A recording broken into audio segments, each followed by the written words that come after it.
Nilayasan nga ako mare ng sugar daddy ko. Kuhang-kuha ko siguro yung gigil niya kaya napakaraming inimpake. Pero umuwi din naman siya kaya ako na yung nanggigil. O diba, tulog-tulugan ka ngayon dyan.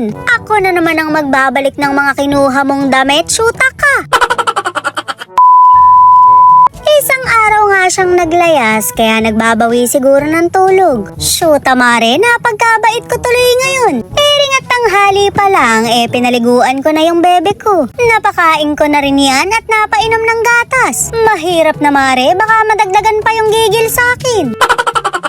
Ngayon naman nga, maglilinis-linis ako ng bahay. Magpapakamabuting may bahay muna ako dahil muntik na akong mawala ng haligi. Shoota mare, ilaw nga pala talaga ako ng tahanan. Punding-pundi na daw siya sa akin, kaya ako nilayasan.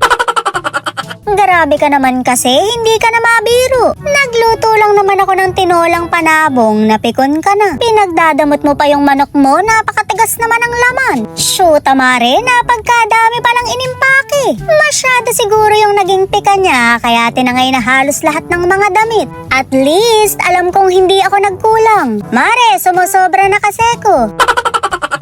Tinanong ko nga siya kung bakit mahilig siyang maglaro ng layas-layasan. Umuuwi rin naman parang tanga lang. Mas pinipili na lang daw niya kasing umalis kesa patulan ako. Pero sinagad ko daw yung naging gigil niya kaya lumayas na siya. O pues, wag mo nang ulitin, shoota ka. Ako na naman kasi ang magbabalik ng mga kinuhang damit sa cabinet.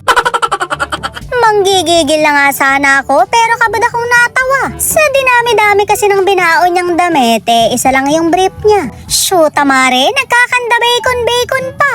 Ayan, hige, unahin mo pa yung mga piyesa ng motor. Paano ka naman makakapambabae niyan kung luganggang ang brief mo? Well, hindi naman ako nagre-reklamo dahil mainam nga yun. Hindi siya makakapangabit dahil ang brief niya lost thread. Shoota mare, ako na lang lagi ang napeperwisyo. Siya yung nag-impake ng mga damit pero ako yung magbabalik. Pagkatapos maglaro ng layas-layasan, maglalaro naman ng tulog-tulugan. Galing mo, pinagod mo lang ako. Uli-uli nga mare, hindi ko na siya pipikahin. Hindi naman siya ang napeperwisyo, kundi ako. Kababati nga lang namin, mukhang mag-aaway na naman kami. Napakagulo niya kasi sa damitan, kahit katitiklop ko lang. Magulo na nga ang buhay natin, pati ba naman damitan natin? Abay, isa-isa lang, wag mong kupuhin.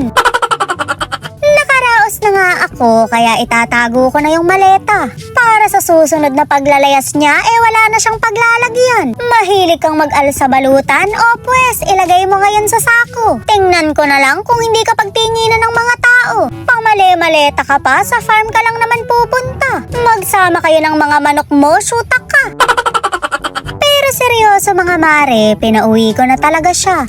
Alam nyo ba kung bakit? Bigla kasing dumating yung bill ng kuryente, hindi pa nga pala kami bayad. Shoota mare, disconnection na pala to. Nagtodo suyo na talaga ako dahil ayokong maputulan ng kuryente. Hindi na gin ang sisindihan ko, kundi kandila na.